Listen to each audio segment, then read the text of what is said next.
जय हिंद दोस्तों। तो आज के हमारे प्रमुख टॉपिक इस प्रकार हैं कि अमेरिका ने कनाडा और यूके को दी इकोनॉमी डिस्ट्रॉय करने की धमकी। पुतिन ने कहा कि हमने आईसीबीएम नहीं बल्कि आर्सेनिक मिसाइल की टेस्टिंग की है यूक्रेन पर। भारत ने वेस्टर्न कंट्रीज द्वारा दिए जाने वाले क्लाइमेट चेंज पर $300 बिलियन को किया रिजेक्ट। तो बढ़ते हैं अपने पहले टॉपिक की ओर। तो हाल ही में लेंसी ग्राहम, जो कि डोनाल्ड ट्रंप के बहुत ही क्लोज मित्र या एलाई माने जाते हैं, उन्होंने एक स्टेटमेंट दी है कि हम कनाडा और यूके के खिलाफ एक्शन ले सकते हैं और इनकी इकोनॉमी को डिस्ट्रॉय कर सकते हैं, क्योंकि ये इन्होंने अभी जस्टिन ट्रूडो ने कहा है कि हम बेंजामिन नेतन्याहू को आईसीसी के अरेस्ट वारंट के चलते गिरफ्तार कर सकते हैं। और यूके के जो कियर स्टारमर पीएम हैं, उन्होंने भी ऐसा कुछ स्टेटमेंट दिया है, जबकि उन्होंने वो मतलब 124 देश जो आईसीसी को मानते हैं, इंटरनेशनल क्रिमिनल कोर्ट को मानते हैं, उनमें आते हैं। तो अगर ये कुछ मतलब करते हैं, बेंजामिन नेतन्याहू खिलाफ अरेस्ट वरेस्ट करते हैं, तो अमेरिका इनको इनकी इकोनॉमी को डिस्ट्रॉय कर सकता है, एकदम क्रैश कर सकता है। तो आप इससे यूएस की चिंता को समझ सकते हैं कि कहीं वो मतलब इतना फिक्र करते हैं इजराइल और बेंजामिन नेतन्याहू की मतलब कहीं अरेस्ट ना हो जाए बेंजामिन नेतन्याहू, क्योंकि 124 देश आते हैं, जिनमें से उनके इजराइल के एकदम पास में लगा हुआ जॉर्डन वो भी आता है। तो इनके ऊपर से मतलब अगर नेतन्याहू का प्लेन भी जाता है, तो ये अपनी मतलब एयरफोर्स को भेजकर उसको टेक डाउन मतलब नीचे उतार कर नेतन्याहू को अरेस्ट कर सकते हैं। तो इसको लेकर यूएस की चिंता मतलब बढ़ रही है। तो इसलिए उन्होंने ऐसा कहा है, जो लेंसी ग्राहम है, उन्होंने कहा है कि अगर कनाडा और यूके ये कुछ एक्शन करते हैं नेतन्याहू के खिलाफ, तो हम इनकी इकोनॉमी को डिस्ट्रॉय कर देंगे। इससे आप ये समझ सकते हैं कि ये इतने फ्रेंडली मतलब एलाई ही हैं, एकदम फ्रेंडली कंट्री हैं। और कनाडा तो यूएस से लगा हुआ है। तो इससे यूएस का दोगला चरित्र भी मतलब समझ में आता है, क्योंकि अगर हमारे खिलाफ या और किसी देश के खिलाफ ऐसा बोलता जबकि हमारी मित्रता है, तो हमें कितना बुरा लगता और कैसा फील होता कि यूएस हमारा मित्र होकर, हमारा एक मित्र देश होकर हमारे खिलाफ ऐसा बोल रहा है कि हम इनकी इकोनॉमी को डिस्ट्रॉय कर देंगे। तो ये मतलब ये अमेरिका ने इसी इजराइल प्रेम के चलते बोला है, क्योंकि इजराइल के रिलेशन जो है अमेरिका से बहुत ही अच्छे हैं। उसके बाद हो सकता है कि कनाडा और यूके के रिलेशन हों, तो इसलिए उन्होंने इजराइल के रिलेशन को सर्वोपरि रखा है और ऐसा बोला है। तो अभी जब डोनाल्ड ट्रंप पावर संभालेंगे, तो देखते हैं आगे क्या होता है। इससे रिलेटेड बहुत सारी डेवलपमेंट आएंगी। तो अगर कोई न्यू डेवलपमेंट आती है तो हम आपको बाद में अपडेटेड वीडियो लाते रहेंगे। तो बढ़ते अपने दूसरे टॉपिक की ओर।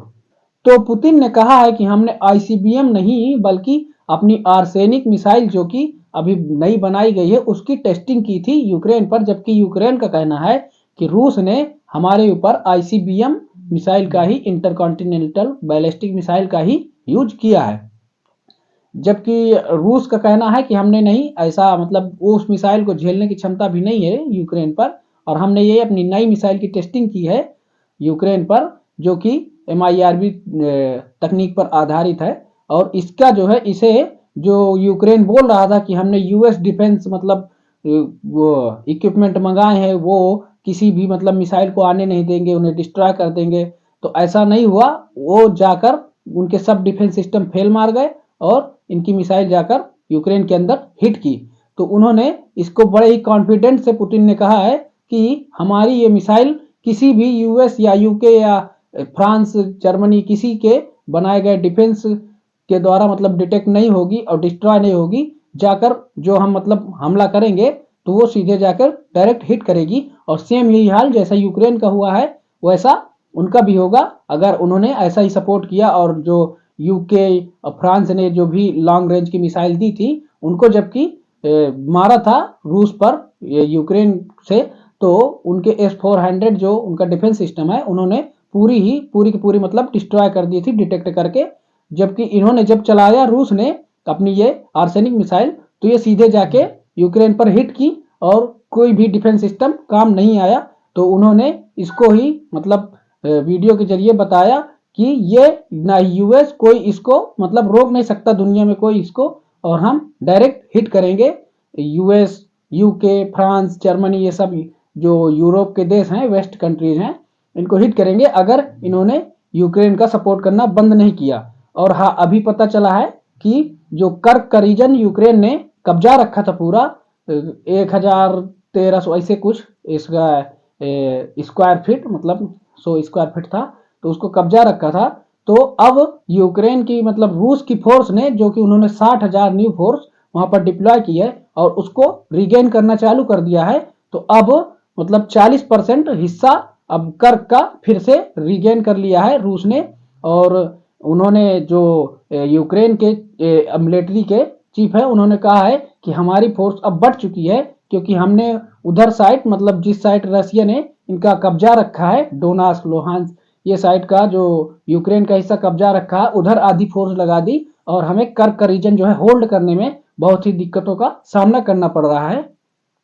तो देखते हैं आगे क्या होता है, क्योंकि अब रूस जो है इसको कर्क के अपने रीजन को पूरा ही अपने हाथ मतलब रीगेन करना चाहेगा, क्योंकि बहुत ही तेजी से रीगेन करना चाहेगा, क्योंकि जब डोनाल्ड ट्रंप मतलब पावर में आएंगे तो पीस टॉक के जरिए जब मामला खत्म करवाएंगे, जो कि अब बहुत जल्दी ही पास ही आ रहा है, तो जिसके पास जितना एडवांटेज होगा उसे उतना ही फायदा होगा। अगर यूक्रेन कर्क को होल्ड करके रखता है तो वो डोनास्क और लोहांस इनको मतलब इनके इफेक्ट कर सकता है, डोमिनेंस कर सकता है कि हम अगर कर्क को छोड़ेंगे तो ये उसको भी छोड़े, लोहांस जो रशिया ने कब्जा रखा है यूक्रेन का इलाका, उसको छोड़े तो हम कर्क रीजन को खाली करेंगे। तो ऐसा मतलब इनका हो सकता है। मगर अब रूस जो है उसको इसीलिए जल्दी से मतलब रिगेन करेगा कर्क के रीजन को, अपनी नई न्यू फोर्स डालकर वहां पर डिप्लॉय करके जल्दी रिगेन करेगा, जिससे कि रूस को फायदा हो पीस टॉक में और उनका मतलब ज्यादा से ज्यादा जो लैंड है उनके कब्जे में आ जाए रूस के। तो देखते हैं इससे रिलेटेड बहुत सारी डेवलपमेंट आएगी, जैसे आती है तो हम आपको बाद में अपडेटेड वीडियो लाते रहेंगे। तो बढ़ते अपने तीसरे टॉपिक की ओर। तो वेस्टर्न कंट्री द्वारा क्लाइमेट चेंज पर दिए जाने वाले जो मतलब ऐड देते हैं कि ये मतलब क्लाइमेट चेंज के लिए अभी उन्होंने $300 बिलियन दी है, मतलब देने को कहा है, वादा किया है, जबकि देते नहीं है, क्योंकि 2009 में भी ऐसा ही वादा किया था $100 बिलियन देने का, जो कि डेवलपिंग कंट्री हैं उनको। तो ये मतलब नहीं दिया था, केवल बातें ही हुई थी। और ये डेवलप्ड कंट्री हैं जो कि वेस्ट हैं, अमेरिका और वेस्टर्न कंट्रीज हैं, जबकि चाइना काफी डेवलप हो चुका है, भारत डेवलपिंग कंट्री है। ऐसे ही जबकि अफ्रीकन कॉन्टिनेंट में बहुत सारे डेवलपिंग से भी नीचे मतलब पिछड़े हुए हैं। तो उनको लेकर ऐसा मतलब अभी मतलब कोप जो पर्यावरण को लेकर मीटिंग होती है, तो उसमें ऐसा करते हैं। तो अभी हाल ही में क्या हुआ है, कोप 29 का आयोजन हुआ है अजरबैजान की कैपिटल बाकू में। तो वहां पर ये मीटिंग हुई है, उसमें उन्होंने मतलब वेस्ट कंट्री ने कहा है कि जो डेवलप कंट्री हैं वो $300 बिलियन देंगी डेवलपिंग कंट्रीज को, कि उन मतलब क्लाइमेट चेंज से लड़ने के लिए। तो भारत ने साफ साफ मतलब इनकार कर दिया है, रिजेक्ट कर दिया है कि हम $300 बिलियन का क्या ही करेंगे, इससे कुछ नहीं होने वाला और ये सब वादे होंगे, देगा कोई नहीं, जैसा कि 2009 में हुआ था। तो भारत ने मतलब इतनी एक्सपेक्ट किया था कि $1.3 ट्रिलियन तो मतलब देंगे ही ये लोग, इतना तो देना चाहिए, क्योंकि क्लाइमेट चेंज से लड़ने के लिए ये $300 बिलियन पूरी दुनिया के जो डेवलपिंग कंट्री हैं उनके लिए बहुत कम अमाउंट है।